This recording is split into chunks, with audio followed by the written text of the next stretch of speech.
क्या आपको पता है अर्बन इंडिया जो कि अराउंड 377 मिलियन लोगों की है 62 मिलियन टन से भी ज़्यादा वेस्ट प्रोड्यूस करते हैं हर साल, जिसमें से मोर देन 50% जस्ट डंप कर दिया जाता है लैंडफिल्स में। ये एस्टिमेट किया गया है कि 2030 तक हम 165 मिलियन टन से भी ज़्यादा वेस्ट प्रोड्यूस करेंगे। ये नंबर सुनने के बाद if you say why should I care, then the answer is yes, you should care because now it's affecting you, your health, your family, and your friends. Aren't you facing harsh climate change around you? See the poor quality of food we are consuming. Do you seriously think the water we drink doesn't contain any microplastics? Not just food and water, but the problems like air pollution, diseases, all are caused by people like us who are producing waste and just dumping around. So the next question is, what is the solution? Is it possible not to produce any waste? Answer is yes, with zero waste lifestyle. What is zero waste lifestyle? I will discuss later in this video. Welcome to my channel, Zero Waste India. ये है हमारे कुछ daily use products. अब सोचिए हम कितना single use plastic daily dustbin में या वर्स्ट केस में रोड साइड या नदियों और नालों में डाल देते हैं। लैंडफिल में जो प्लास्टिक जाता है उसे 1000 साल से भी ऊपर लग जाता है डिकम्पोज होने में। प्लास्टिक बोतल को 450 years, disposable diapers and pads takes around 450 years to decompose completely. Now the next thing, ये कचरा जाता कहाँ है जो हम अपने डस्टबिन में डालते हैं या फिर रोड साइड में डाल देते हैं। तो ये पिक्चर्स जो अभी आप देख रहे हैं would be very normal for you if you are in India. कचरा इधर उधर पड़ा है, उसको जानवर खा रहे हैं, कुत्ते खा रहे हैं, या कुछ लोग उस कचरे को जला रहे हैं, या फिर वो कचरा पानी में मिल रहा है। ये scene is very normal to see around us. And जो कचरा हम लोग अपने घर में डस्टबिन में डालते हैं वो लेके जाया जाता है लैंडफिल्स में। अब लैंडफिल क्या होता है? इट्स अ बिग एरिया जहाँ पे पूरे शहर का कचरा लेके जाया जाता है और डंप कर दिया जाता है। नाउ यू कैन से या इट्स अ गुड सॉल्यूशन, कचरा लिया और लैंडफिल में डाल दिया।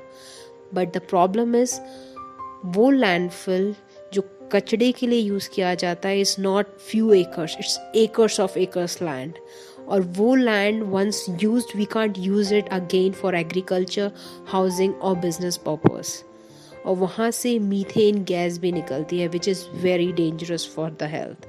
Also the unpleasant smell and the soil contaminations are the other problems.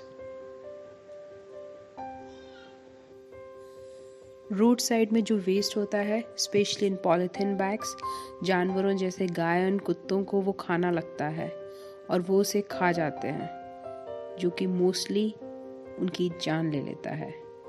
More than 30% of waste जो हम प्रोड्यूस करते हैं वो ओशन में जाता है। नाउ यू कैन से मैं तो ओशन से बहुत दूर हूँ, how could I pollute an ocean?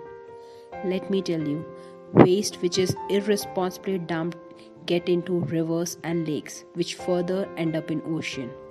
So it's very much possible that the plastic bottle used by you and not recycled might be now part of one of the 5 offshore plastic accumulation zones in the world's oceans. There are 5 such gyres and the largest gyre size could be more than the size of Russia. Plastic जो water bodies में जाता है, water animals उसे खाना समझकर खा जाते हैं, which makes them feel full but cause death in the end. Mostly plastic छोटे टुकड़ों में टूट जाता है जो हार्मफुल केमिकल्स एब्जॉर्ब करता है, and same small plastic consumed by fishes.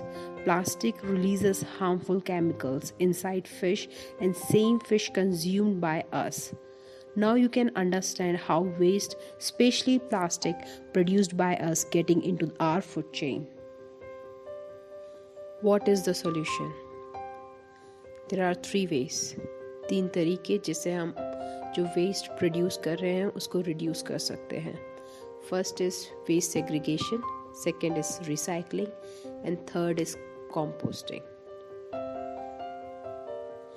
Waste segregation, हम अपने घर की ही बात करते हैं। जो कचरा हम डस्टबिन में डालते हैं वो फर्स्ट या तो ड्राई वेस्ट होता है या तो वेट वेस्ट होता है। ड्राई वेस्ट जैसे plastic, paper, tin, glass, ceramic, diapers और पैड। सेकेंड होता है वेट वेस्ट जो किचन से निकलता है, लाइक फ्रूट्स एंड वेजिटेबल के छिलके, बासा खाना और एनी एक्सपायर्ड आइटम। अगर हम दोनों ड्राई एंड वेट वेस्ट को मिलाकर फेंकते हैं तो ये ना तो रिसाइकल हो पाता है और ना ही उस वेस्ट का कंपोस्ट बन पाता है। Waste segregation is very important, जिससे वेस्ट जो हमारे घर से निकल रहा है म्यूनिसिपल उसे प्रॉपरली वेस्ट प्रोसेसिंग यूनिट में प्रोसेस कर पाए। Second is recycling. Waste like plastic, aluminium, glass, paper can be recycled. हम plastic bottles, aluminium cans, glasses, newspaper collect करके अपने घर के पास वाले कबाड़ी वाले को दे सकते हैं, जो फर्दर उसको रिसाइकल प्रोसेसिंग यूनिट में ले जाकर रिसाइकल करते हैं। Third is composting. Wet waste जो किचन से निकलता है उसको हम खाद बना सकते हैं। How, that I will explain you in upcoming videos. As per my experience and whatever I read and understood, the only solution is zero waste lifestyle. What is zero waste? Going by definition, the conservation of all resources by means of responsible production, consumption, reuse, and recovery of all products, packaging, and materials without burning them and without discharges to land, water, or air that threaten the environment or human health. Simple language में बोलूँ, zero waste lifestyle is all about being conscious.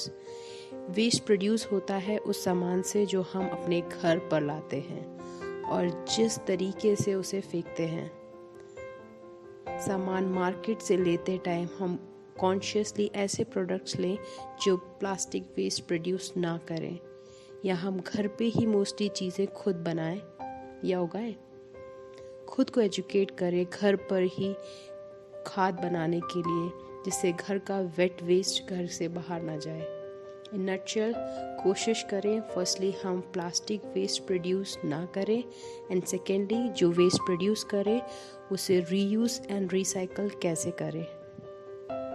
I am also new on this journey of zero waste lifestyle, and reason I started this channel is to bring awareness about zero waste and to interact with you all to understand what you think about it. In my upcoming videos, I will share how I started this journey and changes I am bringing in my lifestyle to achieve zero waste goal. Please do let me know what you think about zero waste life in comments. And if you didn't like the video, then also please comment and let me know how I can improve. Going forward, every Sunday I will upload a video, and please subscribe if you want to see my upcoming videos. Thank you for watching.